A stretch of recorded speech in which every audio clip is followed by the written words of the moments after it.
Hello everyone to all of my virgins and simps.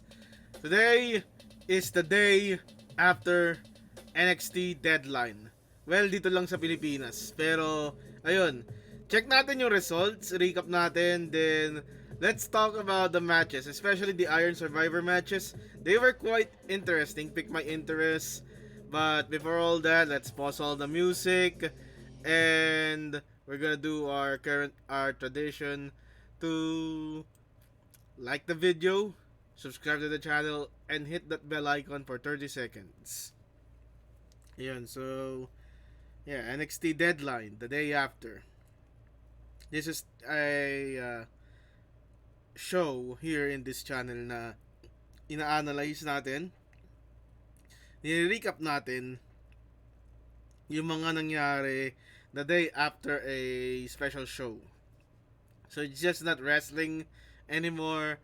I covered the game awards on the day after. So yeah, let's go back to the review of NXT Deadline. So ayun, first match is the women's Iron Survivor match. It involves 5 women, and that is Roxanne Perez, Cora Jade, Indy Hartwell, Zoe Stark, and Kiana. So, ang nauna sa mga the first woman entering is Roxanne Perez, and the second woman entering was Zoe Stark. And ang nangyari dito, Zoe Stark got up first fall. Actually, the ones with the falls were Roxanne Perez, Cora Jade, Zoe Stark, Indy Hartwell, while Kiana didn't get a single fall. So I don't know, but she did look strong in this match. Ang storyline dito is Roxanne Perez kept getting pinned and sent to the penalty box. Yes, yung pag napin ka kasi sa Iron Survivor Challenge, parang isa-send ka sa penalty box. So doon ka for like 2 minutes. 2 minutes ba? Oh, parang 2 minutes no? Tapos, ayun. Siyempre sayang oras because the match length is 25 minutes and there are 5 minutes per contestants. And Roxanne Perez won by her second pinfall against Cora Jade with the Pop Rocks, and I think she is now the number 1 contender to Mandy Rose's NXT Championship. Yung mga dito is pag yung mga huling segundo, it's a mad dash. It's the mad dash for pinfalls. Makes the participants desperate, and I like that. Para siyang yung sa basketball, kung mga last 2 minutes ng game, kaya mas dikit yung laban, kailangan mo makapuntos, hindi kayo makapuntos. Yun, that's yeah, I'm beginning to like this format. I'll give my takes once we get to the men's. So yun. Notable moments. Perez and Stark started and went back and forth with neither getting close to a fall. James took the 3rd spot and nearly got a pin on Perez. Stark broke it up. Stark hit a GTS, a variant of the GTS. Jade mocked Perez in the penalty box, of course. Jade rolled up James for a surprise pinfall. Hartwell ran with an immediate big boot and pinned Perez. That's the time, parang second time napunta si Perez sa penalty box. Perez pulled ahead with Pop Rocks on Jade. Ayun. Next match is Alba Par versus Isla Dawn. So Isla Dawn sa NXT UK to. Alam ko na sa WWE Evolution pay-per-view siya dati. Kinalaban niya si Rhea Ripley for the NXT UK Women's Championship. So, ang dito is, ang gimmick ni Isla Dawn dito is like Papa Shango, kung saan in the last, it was a good match, okay? The match looks solid. Ang problema lang is yung ending. So, the ending is a spot where malapit na bumilang sa 3 yung referee, tapos bigla siya nagsuka ng dugo or black liquid or something. Di siya dugo, di pwede dugo sa WWE. So yeah, it's black liquid. And it's kind of shoddy that ruins the moment of the match, the solidarity of the match. Parang nga sinabi ko na we already have a good match, but the ending muddies it. Parang you got a good painting and you just threw shit all over it. Yeah, I'm not just feeling it kung ano lang pala mangyayari. So, notable moments, Dawn caught fire with a diving double knee strike for near fall. Alba Fire planted Isla Dawn with a gory bomb. Dawn grabbed the leg of the first referee in the match, him cursed him, and there's also a Drulak interview after. Drulak advised that he was in NXT to start fresh. Then Damon Kemp told him to watch his match Tuesday night closely. Next is NXT Tag Team Championship. Pretty Deadly versus The New Day.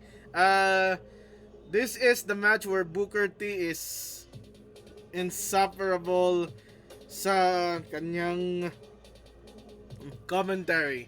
He became Michael Cole 2011 during this match. Okay, so Pretty Deadly, we all know, para sinabi nila natalo nila lahat, which leads to New Day getting bloodlined and sent to NXT.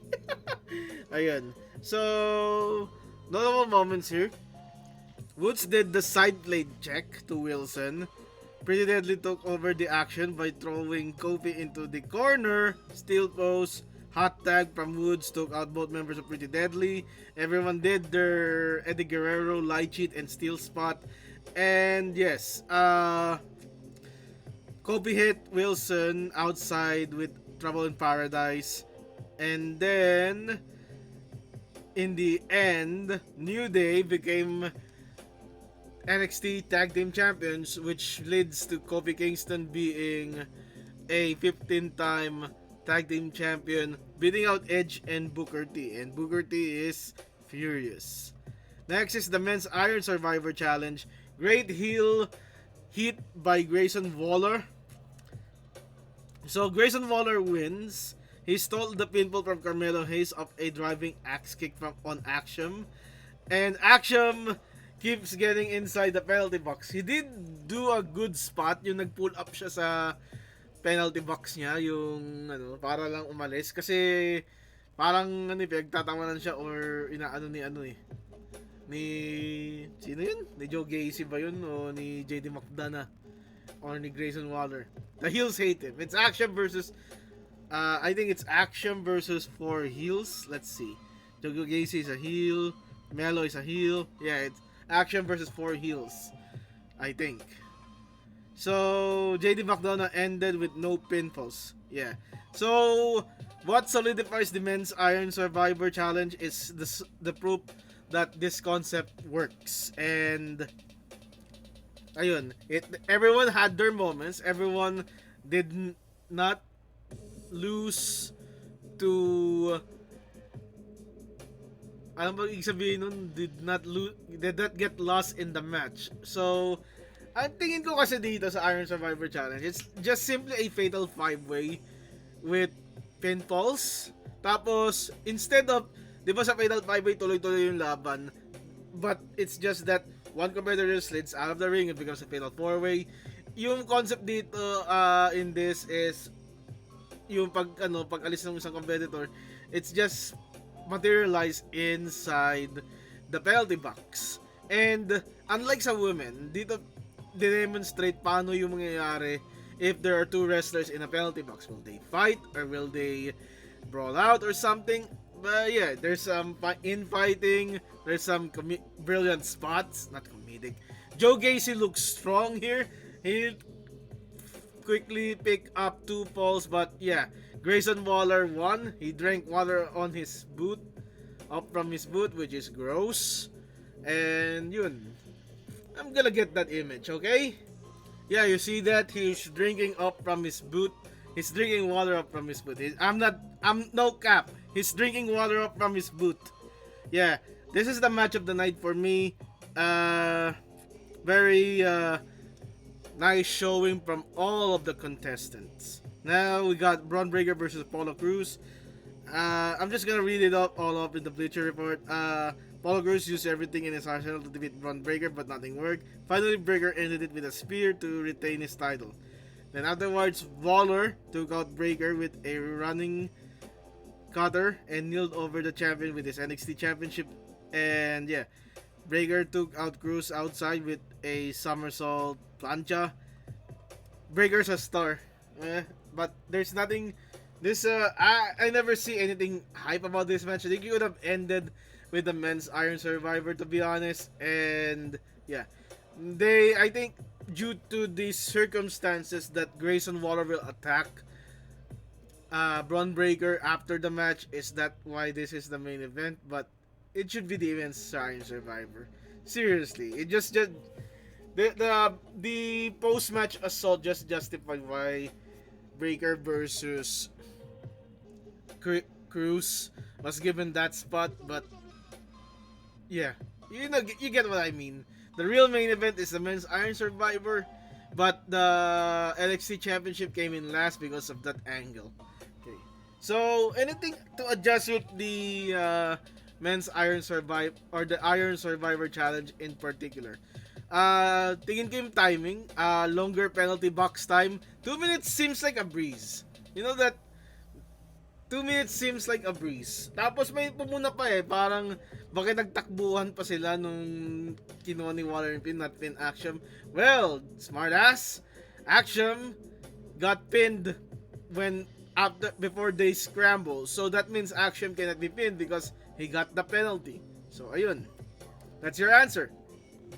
Pretty much, yeah. Pretty much the timing, pero ayun, this is a unique concept. Very good, Shawn Michaels.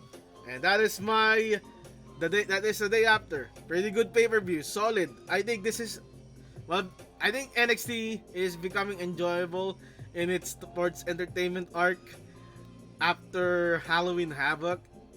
They never disappoint for me. So yeah, that's Road School Live was also good, yeah.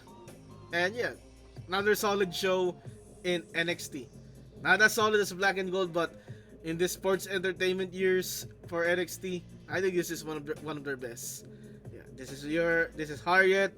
Thank you for watching. Subscribe. Goodbye and good night. Bang.